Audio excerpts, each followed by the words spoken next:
저는 오늘 사도행전 2장 14절로 21절 말씀을 중심으로 해서 성령께서 강림하신 것은 이라는 제목으로 은혜를 나누고자 합니다.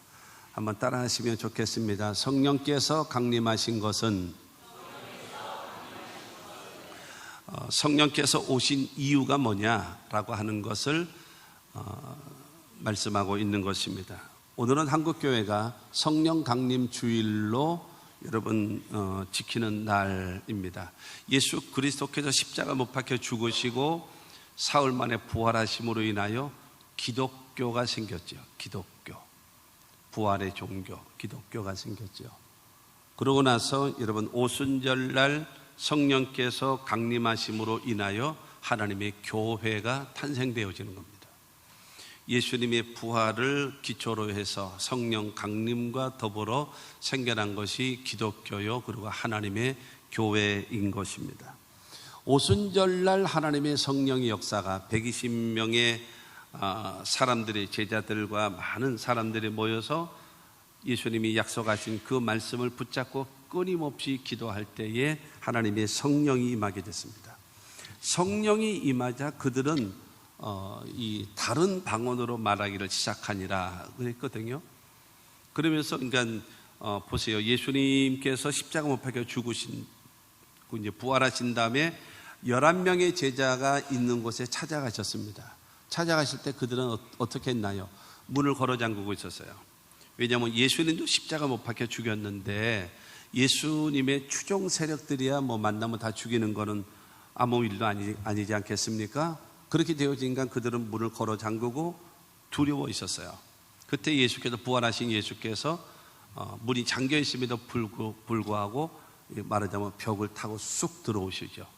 그래서 너에게 평강이 있을지어다 하시면서 부활하신 주님을 그들에게 나타내 보이셨잖아요. 그래서 문을 걸어 잠갔어요. 근데 오순절날 하나님의 성령이 그들에게 임한 다음에 여러분 꽁꽁 닫혀있던 문을 박차고 일어난 거예요. 박차고 나가서 그들은 말합니다. 너희가 죽인 예수가 하나님의 아들이요, 하나님은 그 예수 그리스도를 부활시키셨다. 그것을 여러분 증거하기 시작하는 거예요. 입을 열어서 하나님을 찬양하며. 그런데 희한한 일이 바로 무엇인가 하면은 이스라엘 백성들이 유월절, 그 다음에 오순절, 그 다음에 장막절, 이 3대 절기는 어디에 살고 있을지라도 예루살렘으로 모이거든요. 예루살렘으로 모이는데 이 6월절 지난 다음에 50일이 된 이후에 오순절인데, 이 오순절날 지키기 위해서 이 전국에서도 모이고 그 다음에 그 지역에 있는, 전 세계에 있는 사람들이 다 모였어요. 이 아시아와 더불어 있던 사람들이 다 모였습니다. 그런데 희한한 것은 저 사람 갈릴리 사람들 아니야? 라고 말을 하거든요. 갈릴리 사람이라고 하는 것은 바로 무엇인가 하면은 못 배운 사람들, 가난한 사람들, 이런 사람들이에요. 그러니까 좀 하대하는 그런 말이에요. 저 사람들은 배우지 못한 사람들인데 어떻게 우리 지역에, 우리나라의 말을 하는가라고 하는 거예요. 그러니까 전혀 외국어를 알지 못하는 사람들인데 이들이 나가서 이 복음을 전하면서 하나님을 찬양하며 하는데, 말하자면 쉽게 얘기해서 그거예요. 뭐로 찬양하는가 하면은 영어로 찬양하는 거예요. 영어권에 있는 사람들은 다 알아듣는 거죠. 일본어로 옆에 있는 사람은 말을 하는 거예요. 그러니까 일본에서 온 사람들은 자기 나라 말로 듣는 겁니다. 그 다음에 또 한 사람은 중국어로 말을 하는 거예요. 그러니까 중국에서 온 사람들이 다 알아듣는 거죠. 뿐만이 아니라 여러분 이 프랑스어를 하는 거예요. 프랑스에서 온 사람들이 알아듣는, 이거 희한한 일이다. 어떻게 이런 일이 있을 수 있을까라고 해가지고 그들은 놀래고 소동하고 기이 여기고, 저것들 새 술에 취한 거 아니야? 술에 취한 거 아니야? 라고 하면서 심지어는 조롱하기까지 했다라고 말하고 있는 것입니다. 그때에 여러분 이 베드로가 일어서서 11 제자들과 함께 요엘 선지자의 예언의 말씀을 인용하면서 바로 하나님의 성령께서 임하신 이유에 대해서 정확하게 제시해 줍니다. 오늘 이 말씀을 통해서 여러분 성령이 임하신 이유를 여러분들이 분명히 알으셔야 돼요. 그리고 분명하게 이해를 해야 돼요. 그래야지만이 나도 그 성령을 받아야 되겠다. 나도 그 성령의 충만함을 힘입어야 되겠다. 이런 거룩한 여러분 비전과 목표를 갖게 되어질 것입니다. 오늘 본문 14절 15절 말씀을 보면 베드로가 11 사도와 함께 서서 소리를 높여 이르되 유대인들과 예루살렘에 사는 모든 사람들아 이 일을 너희로 알게 할 것이니 내 말에 귀를 기울이라. 때가 제3시니 너희 생각과 같이 이 사람들이 취한 것이 아니라. 여러분, 제3시라고 하는 것은 우리는 밤 12시가 되어지면 하루의 시작이잖아요. 그런데 이스라엘 사람들은 아침 6시입니다. 아침 6시가 시작이에요. 그래서 7시가 되어지면 1시, 8시가 되어지면 2시, 그 다음에 9시가 되어지면 3시입니다. 그래서 지금 때가 제3시니라고 하는 것은 아침 9시예요. 그러니까 베드로가 말하는 겁니다. 아침 9시부터 술 취한 사람이 누가 있냐? 그런 일은 없지 않느냐? 중요한 거는 이런 인간적인 생각, 그 다음에 술에 취해서 하는 생각, 그 다음에 군중 심리에 의해서 이루어지는 것이 아니라 하나님의 성령이 임한 그 이유, 그래서 성령 강림하신 그 이유에 대해서 말씀하고 있습니다. 오늘 말씀을 통해서 큰 깨달음이 있게 되기를 바라고, 그 다음에 이 말씀을 통해서 깨달음과 더불어 여러분들로 거룩한 소원을 가져서 하나님의 성령을 나에게도 부어달라고 기도하는 그와 같은 신앙이 되시기를 주의 이름으로 축원합니다. 첫째로 성령께서 강림하신 것은요, 예언이 성취되기 위해서입니다. 예언의 말씀이 성취되기 위해서입니다. 오늘 본문 말씀 16절 17절입니다. 이는 곧 선지자 요엘을 통하여 말씀하신 것이니 일러스되 하나님이 말씀하시기를 말세에 내가 내 영을 모든 육체에 부어주리니 너희의 자녀들은 예언할 것이요 너희의 젊은이들은 환상을 보고 너희의 늙은이들은 꿈을 꾸리라. 베드로가 세술에 취한 것이 아니다. 이것은 하나님께서 보내주신 이 성령이 임한 것이다 라고 말하면서 예수님이 탄생하시기 약 700여 년 전에, 같이 지금 동시대에 있는 사람들이니까요, 우리가 태어나기 700여 년 전에 사역을 하시던 요엘 선지자가 하나님의 성령에 대해서 예언한 말씀이, 이 말씀이 지금 이루어진 것이다라는 거예요. 할렐루야. 이 예언의 말씀, 그래서 요엘서 2장 28절과 29절 말씀을 봅니다. 그 후에 내가 내 영을 만민에게 부어주리니 너희 자녀들이 장래일을 말할 것이며 너희 늙은이는 꿈을 꾸며 너희 젊은이는 이상을 볼 것이며 그때에 내가 또 내 영을 남종과 여종에게 부어줄 것이며 라고 하는 말씀을 여러분 인용하면서 하나님께서 요엘 선지자를 통해서 우리에게 약속하신 하나님의 성령, 그 성령이 우리 가운데 임한 것이다라고 여러분 그들에게 가르치고 있는 것입니다. 여러분, 우리가 기억할 것이 있습니다. 하나님은 늘 말씀하시는 하나님이에요. 그렇기 때문에 언제나 깜짝 쇼, 깜짝 이벤트 같은 일은 하나님은 안 하십니다. 반드시 말씀하시고, 아모스 3장 7절에 그런 말씀처럼 주 여호와께서는 그 종 선지자들에게 보이지 아니하시고는 결코 행하심이 없으시니라 라고 말씀하세요. 아담과 하와가 타락한 다음에, 그 다음에 에덴 동산에서 쫓겨나기 이전에 하나님께서 말씀하시기를 여자의 후손이 뱀의 머리를 상하게 할 것이다 하면서 인류를 구원할 수 있는 길을 여러분 말씀하시고 나서 예수 그리스도를 통해서 구원해 주시는 겁니다. 그리고 선지자들을 통해서 말씀하시고 나서 그리고 반드시 일을 행하시는 하나님이심을 믿게 되기를 주님의 이름으로 축원합니다. 예언의 말씀이 성취된 것입니다. 요엘 선지자의 여러분 예언뿐만이 아니라 예수님께서 요한복음 15장 26절은 말합니다. 내가 아버지께로부터 너희에게 보낼 보혜사 곧 아버지께로부터 나오시는 진리의 성령이 오실 때에 그가 나를 증언하실 것이요 라고 말합니다. 여러분, 아버지께로부터 너희에게 보낼 보혜사 성령이라는 겁니다. 그리고 아버지께로부터 나오시는 진리의 성령이라는 겁니다. 나는 성찬한다. 나는 이제 곧 성찬한다. 그런 다음에 아버지께서 너희들에게 성령을 보내주실 것이다.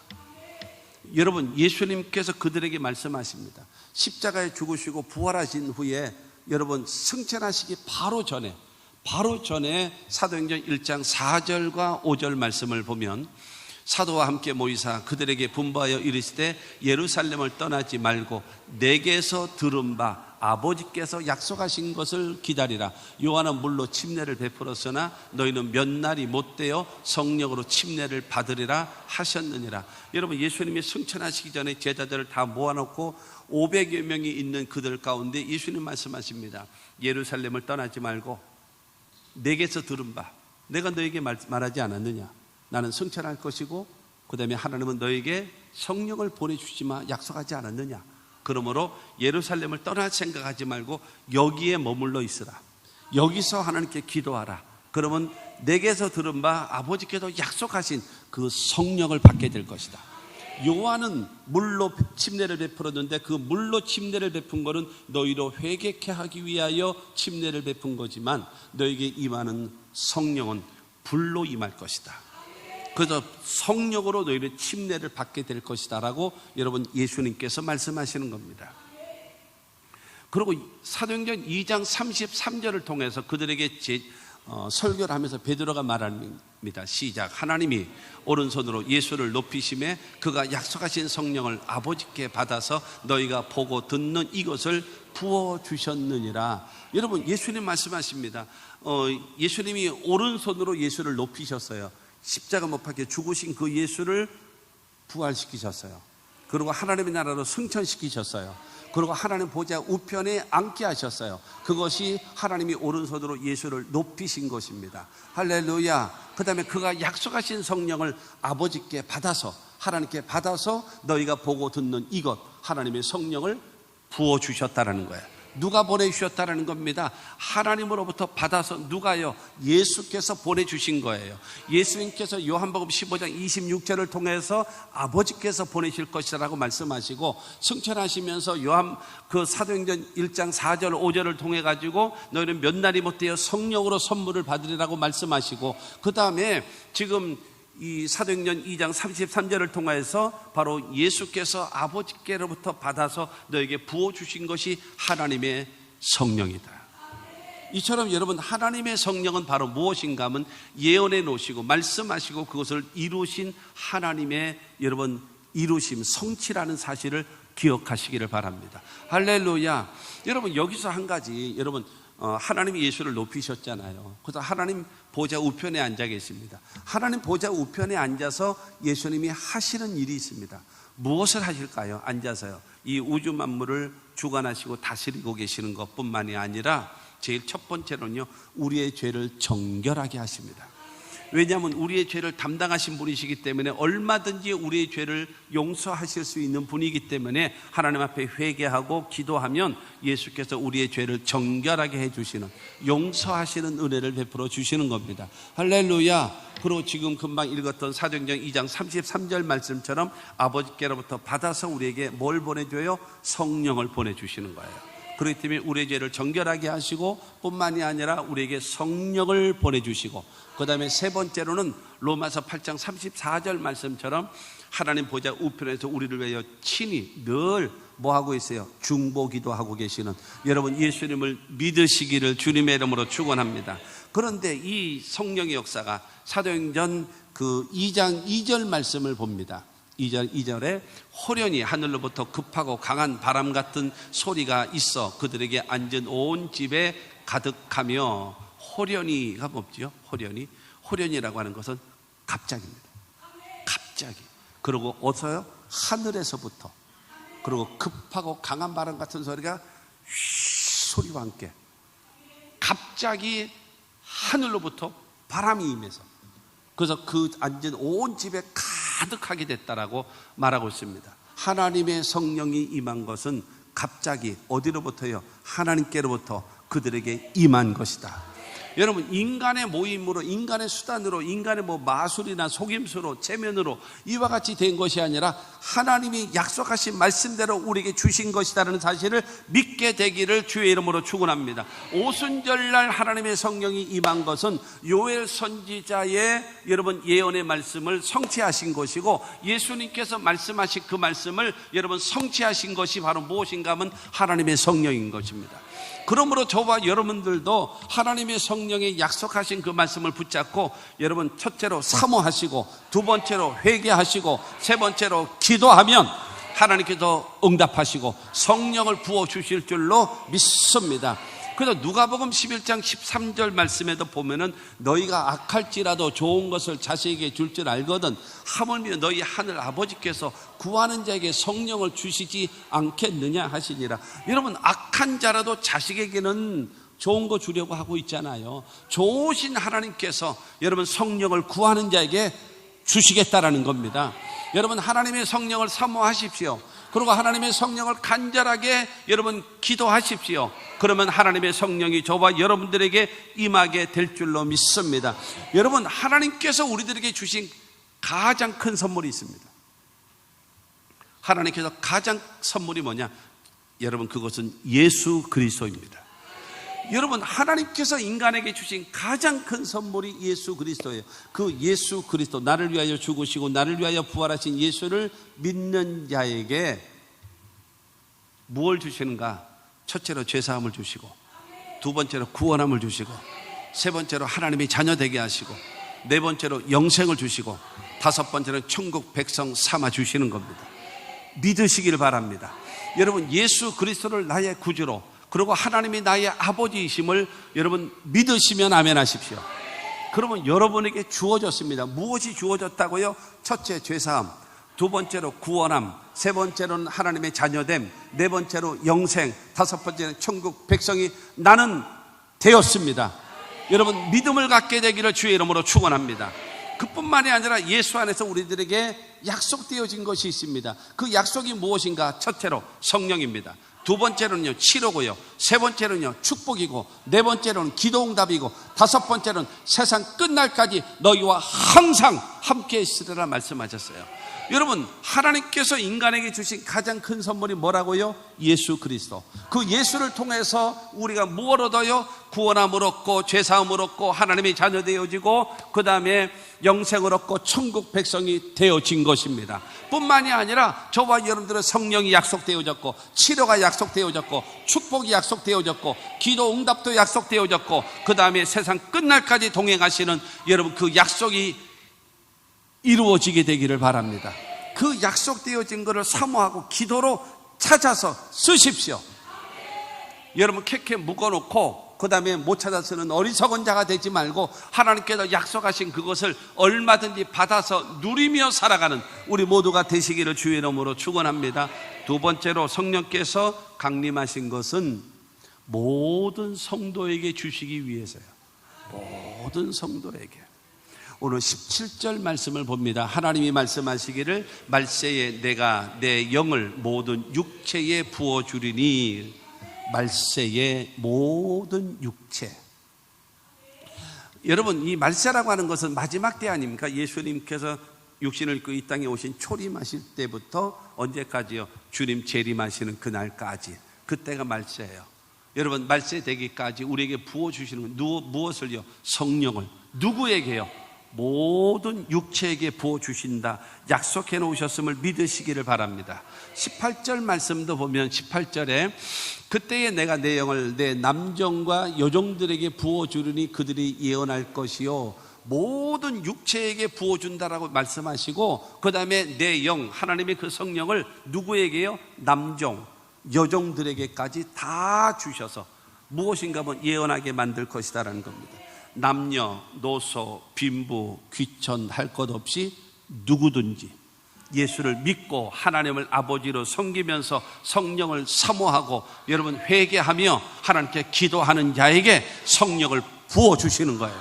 할렐루야. 근데 왜 그러느냐 하면요, 구약시대에는요 아무에게나 성령이 임한 것이 아니에요. 여러분, 이 사도행전 이때 딱까지만 하더라도 구약시대에 연장되어진 시대 아닙니까? 구약시대에는요 첫째는 왕, 두 번째는 선지자, 세 번째는 제사장들에게만 기름 부음이 있었어요. 왕과 선지자와 제사장들에게만. 그리고 특별히 하나님께서 사사라든가 특별한 사람들을 세워서 하나님이 일을 하시기 위해서 특정한 사람을 불러서 기름을 부어서 하나님이 일하셨거든요. 그렇기 때문에 여러분, 이 시대에는요 하나님의 기름 부음이라는 거는 지금처럼 누구든지 나도 성령 받았어요, 나도 성령 받았어요, 이런 것이 없는 거예요. 누가 받아요? 왕이 받고, 그 다음에 제사장이 받고, 그 다음에 선지자가 받고, 특별한 사사와 같이 특별히 하나님 앞에 쓰임받는 사람들만 기름 부으심을 얻는 겁니다. 그렇게 되어지는데, 지금 요엘 선지자가 그러는 말세에 남종과 여종에게 부어주겠다라는 거예요. 근데 그것이 이루어졌어요. 예언이 이루어지는데 지금 베드로를 통해서 말씀하고 있습니다. 모든 육체에게 부어주겠다라는 거예요. 그리고 남종과 여종에게도 부어주시겠다라는 겁니다. 그러므로 하나님의 성령은요, 지금 은혜 시대이고 지금 교회 시대인 지금은요, 남녀노소 빈부귀천할 것 없이 하나님의 성령을 사모하는 자들에게 허락해 주시는 겁니다. 그러므로 우리 모두 하나님 앞에 기도해서 성령을 받게 되기를 주의 이름으로 축원합니다. 그저 예수님이 올라가시기 전에 예루살렘을 떠나지 말고 아버지 약속하신 성령을 기다리라 하셨기 때문에 사도행전 1장 14절 말씀 보면 제자들, 여자들과 예수의 어머니 마리아와 예수의 아우들과 더불어 마음을 같이하여 오로지 기도에 힘쓰더라.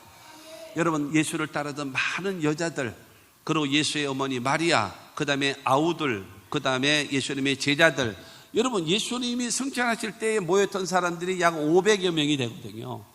그런데 그들이 끝까지 남아서 기도한 사람은 뭐 얼마냐 하면 120명이에요 120명이 기도하다가 오순절 성령을 받았거든요.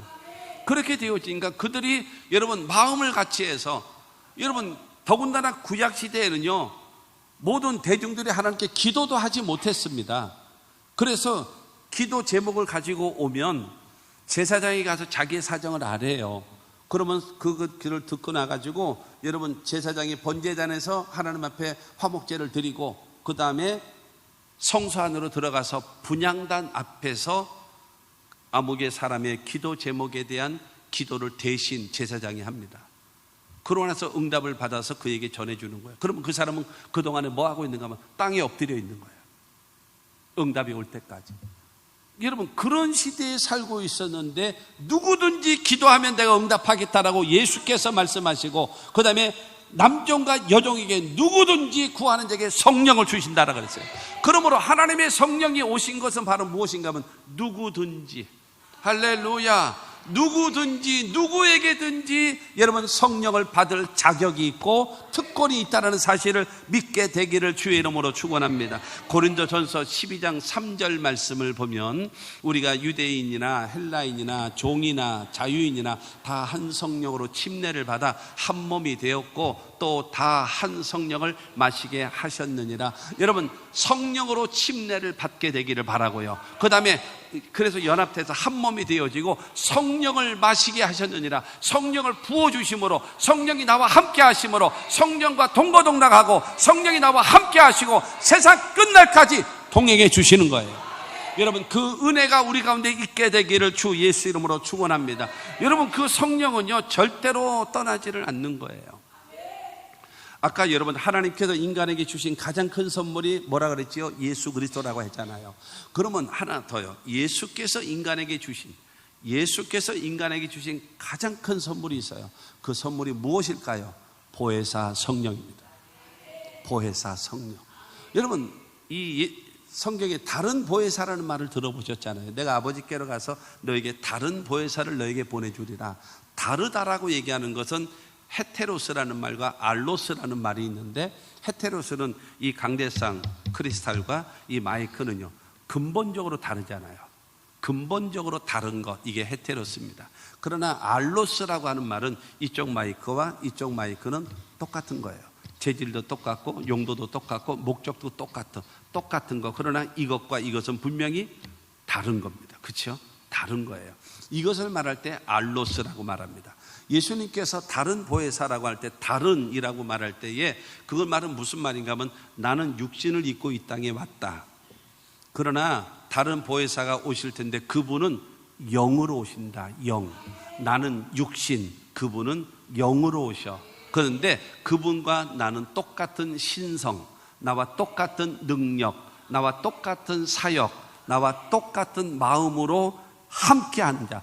보혜사라고 얘기하는 것은 너를 도와주기 위하여 함께하는 자, 너를 도와주기 위하여 동행하는 자. 할렐루야. 그렇기 때문에 여러분 바로 이 예수께서 우리들에게 주신 가장 큰 선물이 다른 보혜사 성령인 것입니다. 그래서 영으로 성령이 나와 함께 하셔서 언제까지요? 세상 끝날까지, 천국 가는 그날까지 주여 지켜 주옵소서. 천국 가는 그날까지 하나님의 성령은 나와 함께 하심을 믿으시기 바랍니다.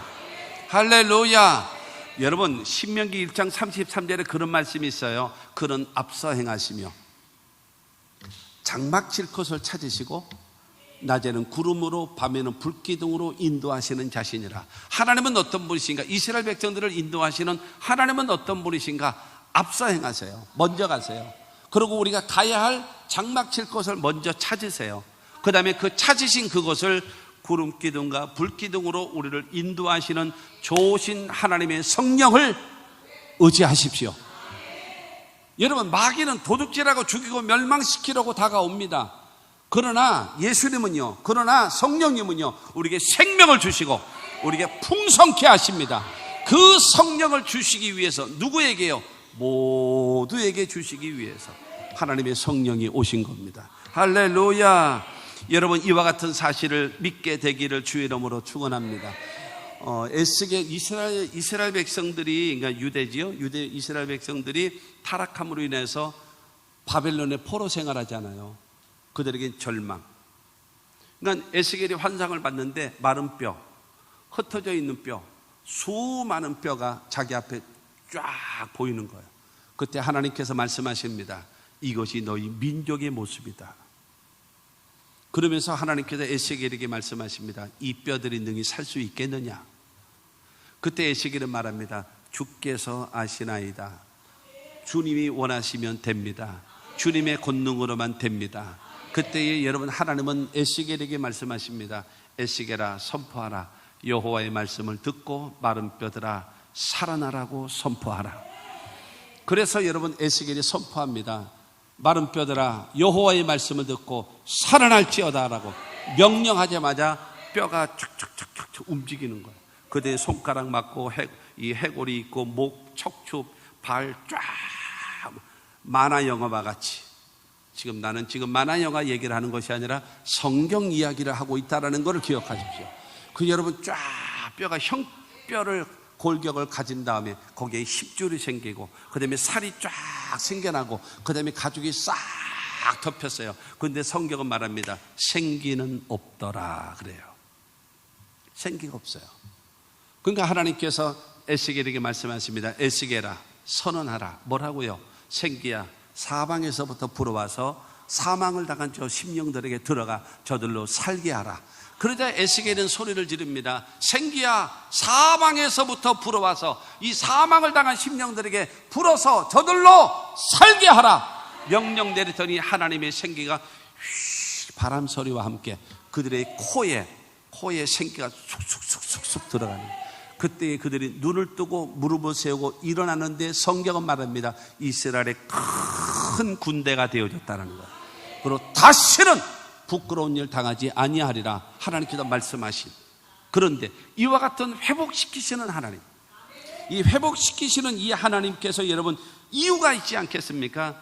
그 살리시고 회복시키시는 이유를 에스겔 36장 22절을 통해서 하나님 말씀하십니다. 그러므로 너는 이스라엘 족속에게 이르기를 주 여호와께서 이같이 말씀하시기를 이스라엘 족속아, 내가 이렇게 행함은 너희를 위함이 아니요 너희가 들어간 그 여러 나라에서 더럽힌 나의 거룩한 이름을 위함이라.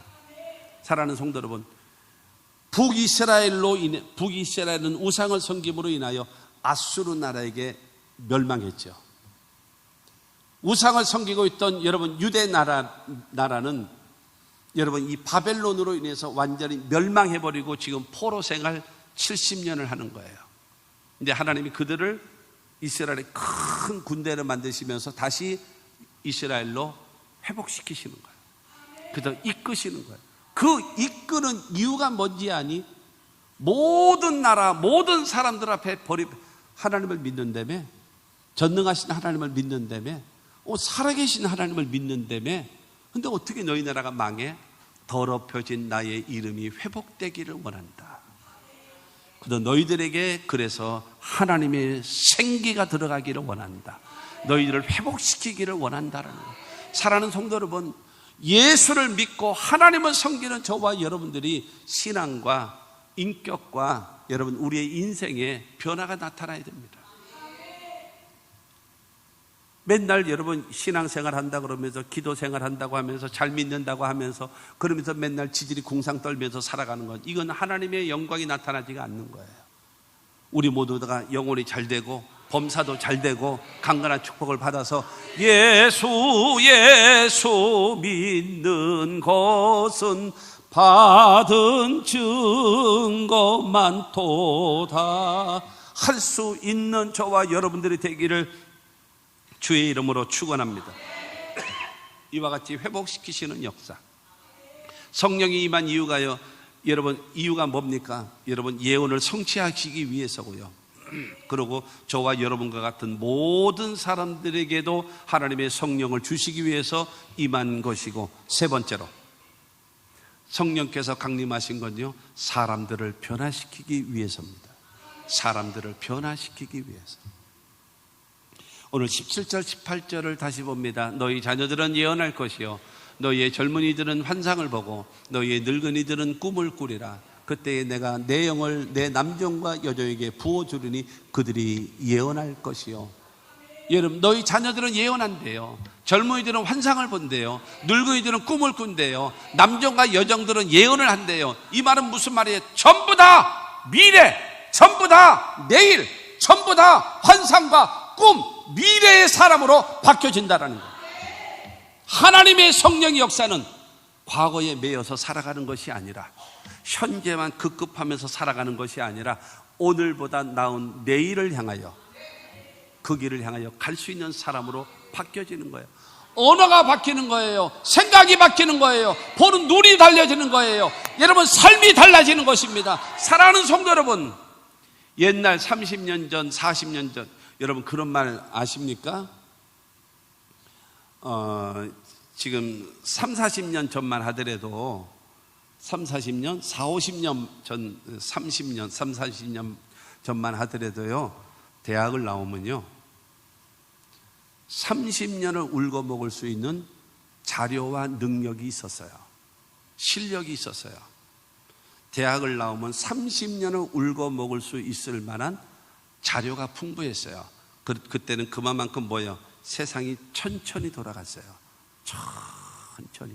그렇기 때문에 대학 하나 나오고 나서는 여러분 30년을 울고 먹을 수 있을 만한 그런 능력과 실력을 갖출 수 있는 겁니다. 지금은요, 대학을 나와도 3년을 울고 먹을 것이 없어요. 대학을 나왔다라고는 라이센스는 있을런지 몰라도, 그거는 여러분 어디 가서도 인정받을 수 있을런지 몰라도 중요한 것은 그 실력은 3년을 넘어가지 못합니다. 지식은. 왜 그런지 아십니까? 시대가 그만큼 빨리 돌아가고 있어요. 급속도로 돌아가고 있어요. 여러분 그런 경험하지 않으셨나요? 큰맘 먹고 몇 년 만에 핸드폰을 바꿨어요. 핸드폰을 바꿔놔서 너무 좋아서 이거 기능 확인해보고 뭐 이렇게 딱 하고 있었는데, 일주일도 안 돼서 신문에 광고가 나오는데 신제품 핸드폰이 또 나온대야. 이런 일이 있나 세상에? 이거 얼마나 마음 졸여가지고 큰맘 먹고 핸드폰 바꿨는데 세상에 새로운 그 모델로 새로운 그 기능으로 해가지고 나온대요. 사는 순간 후회하는 것이 지금의 세상입니다. 그만큼 바뀌어요. 그렇죠? 얼마나 빠른 속도로 바뀝니까? 그런데 옛날 얘기만 하고 있어요. 우리나라 농경문화 5,000년 역사 가운데 농사 짓고 살아요. 그러다 보니까 500년 전에도 그렇게 살고 100년 전에도 그렇게 살고 50년 전에도 그렇게 살고 지금도 그렇게 살아요. 달라지는 거 아무것도 없어요. 똑같은 패턴으로 계속 살아가는 거예요. 그리고 이렇게 살다가 그냥 죽는 거예요. 그러다 보니까 뭐가 없어요? 내일이 없어요. 그냥 사는 거예요. 꿈이 없어요. 그러다 보니까 우리 한국 사람들은 무엇을 말을 하는가 하면 옛날 얘기예요. 우리 5대조께서 참판을 지내셨거든. 그러니까 저 옆에 있는 사람은 그런 소리 하지 말라. 우리 10대조는 병조 판서를 지내셨어. 왜 이래 이거? 어쩌라고 지는 궁상 떨고 살면서. 그러면서 좋아하는 노래가 있습니다. 뭔 노래인지 아십니까? 아 옛날이요. 이거 하고 앉았단 말이에요. 뭐가 없어요? 변화가 없고 새로워짐이 없어요. 새롭게 도전하는 게 없어요. 이렇게 그냥 살아요. 그냥 내일 일은 난 몰라요. 하루하루 살아요. 그러고 살아가는 거예요. 그러나 서양 문화를 보십시오. 소를 키우는, 양을 키우는 그들은요, 여러분 이곳에 정착할 수가 없어요. 왜요? 또 풀이 있는 곳으로 가야 돼요. 물이 있는 곳으로 가야 돼요. 그러다 보니까 그들은 끊임없이 여기서 소와 양들을 먹이고 있게 한 다음에 여러분 그 주인은 또 갑니다. 어디에 풀이 많은가, 어디에 물이 많은가, 어디에 좋은가, 그걸 찾아다닙니다. 그래서 늘 그렇기 때문에 그들은 말할 때 항상 내일을 말합니다. 항상 꿈을 말합니다. 항상 가능성을 말합니다. 항상 여러분 도전을 말합니다. 그렇기 때문에 세계를 정복하는 거예요. 옛날 얘기만 하고 있으니까는 아무것도 안 되는 거예요. 주저앉아 버리는 거예요. 그렇기 때문에 여러분 사람은요, 과거에 매여서 살아가는 사람이 있고 현실에 급급하면서 살아가는 사람들이 있고, 그러나 내일에 대한 비전을 갖고 도전하면서 살아가는 사람들이 있다라고 하는 것입니다. 괜히 뭐 오해하지는 마시고요. 오해하지는 마시고, 저는 이제 예를 들어 식당에 가면 요즘에 식당 가서 아이들 띄워놓는 애들이 없어요. 전부 다 앉아가지고 엄마 아빠 핸드폰 너는 뽀로로 보니라고 그러면서 음식을 엄마가 주는 거를 보지도 않아요. 그냥 입만 벌려요.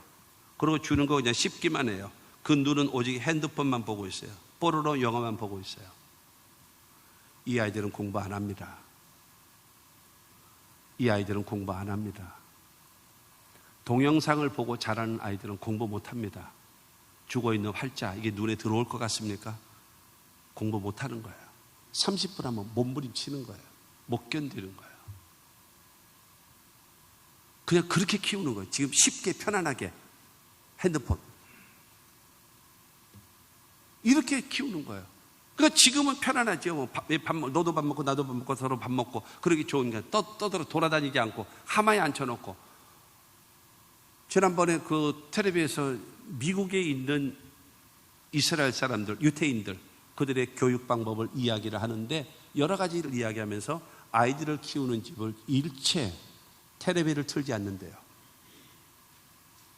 텔레비를 틀지 않는답니다. 아이들은 책을 보게 하기 위해서. 첫째는 율법을 보고, 두 번째는 탈무드를 보고, 세 번째는 책을 보게 하기 위해서. 그러려면 텔레비하고 가까워질 수가 없는 거예요.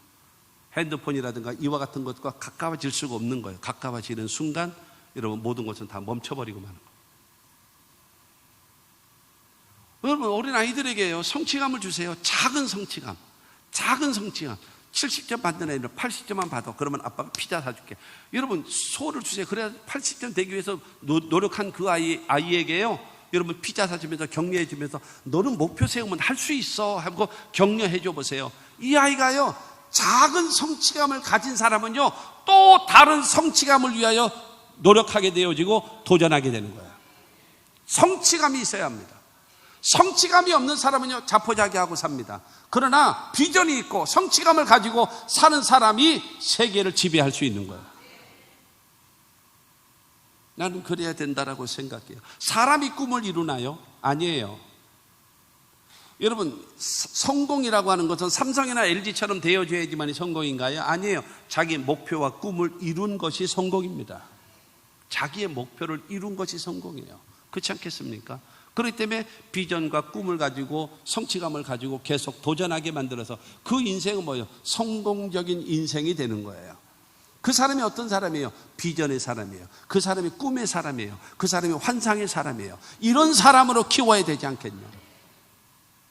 이런 사람으로.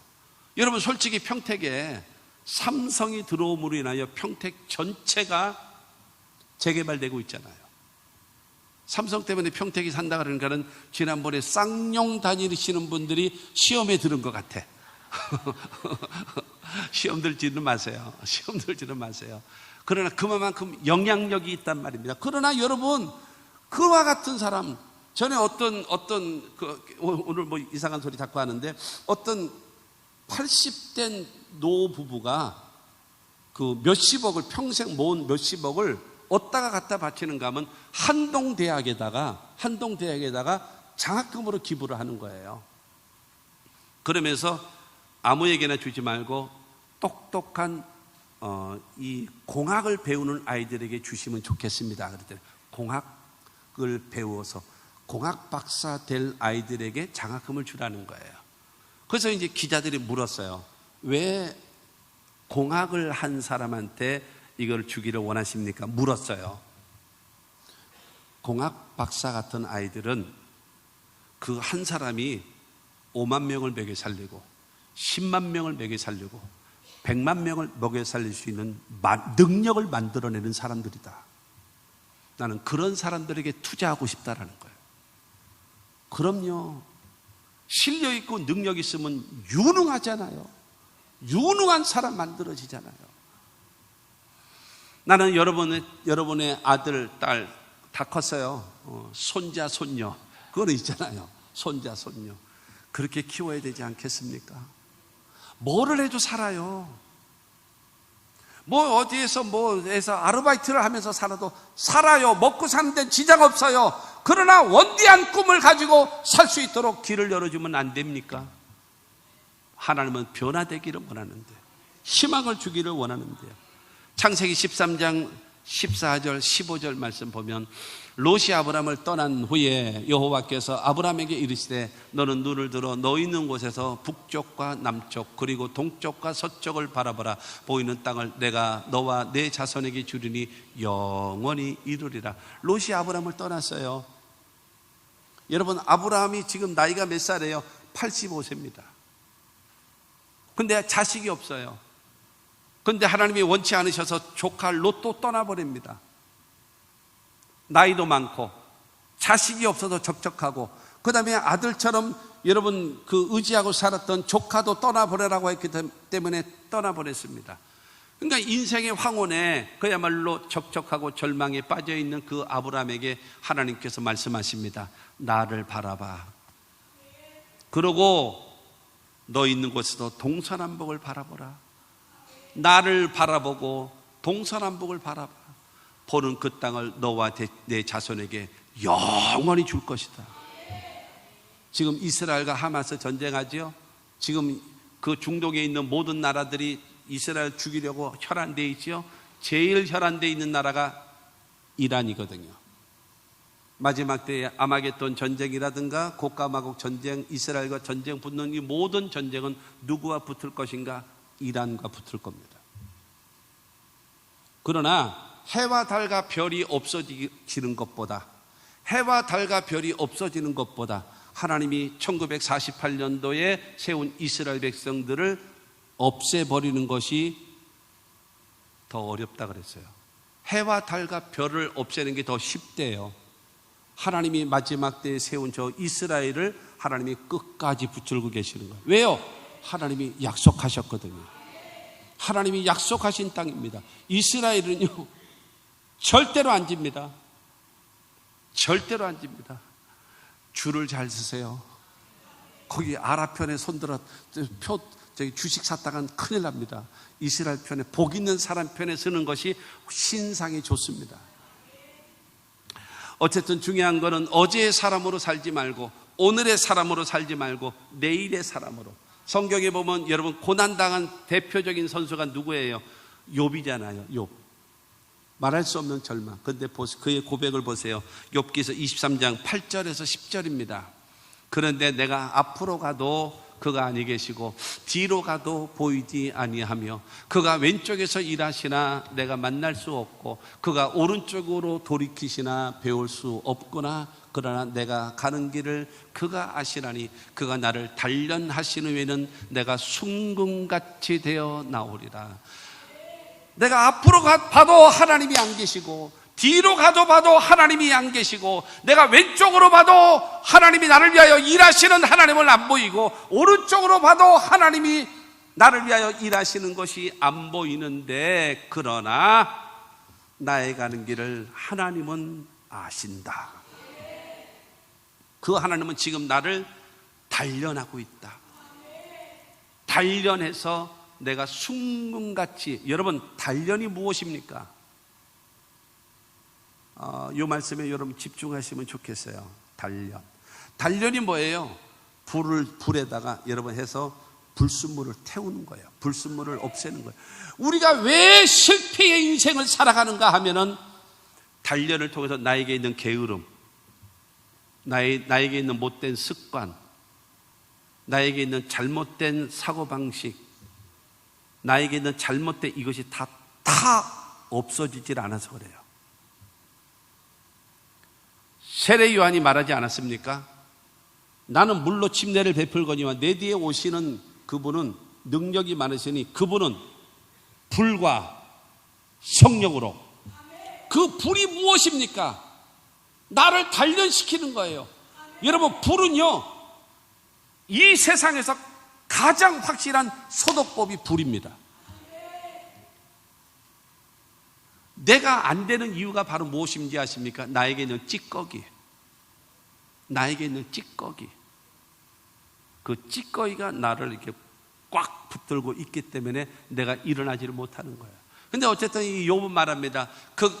내가 가는 길을 그가 하시라니 그가 나를 단련하신 후에는 이 죽을 고생을 하고 있는 시련, 그러나 참고 견디고 그래서 끊임없이 나에게 뭐가 나가요? 불순물이 다 빠져나가서 순금 99.9% 순금되어져서 하나님이 나를 사용하실 것이다.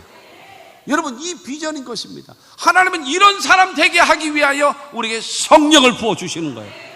비전의 사람이 되라, 꿈의 사람이 되라, 환상의 사람이 되라. 여러분, 이와 같은 하나님의 사람 되게 하시기 위해서 우리에게 성령을 부어주시는 것입니다. 어려움 앞에 낙심하고 포기하지 말고 하나님의 성령의 능력을 힘입어서 여러분 생명력 있는 신앙 되어야 합니다. 마지막 네 번째로 구원의 역사를 나타내기 위해서 성령을 보내주시는 겁니다. 첫째는 예언하신 것을 이루기 위해서고, 두 번째로는 우리 모든 사람들에게 주시기 위해서고, 세 번째로 우리를 비전의 사람으로 변화시키기 위하여 성령을 주시고, 네 번째는 구원의 역사를 나타내시기 위해서 우리에게 성령을 주시는 겁니다. 19절과 20절 말씀은 봅니다. 또 내가 위로 하늘에서는 기사를, 아래로는 땅에서는 징조를 베풀리니 곧 피와 불과 연기로다.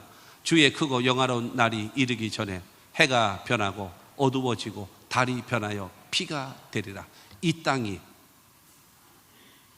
땅에서는 뭐가 나타나요? 피, 불, 연기. 이거 뭐예요? 전쟁이죠. 환란이죠.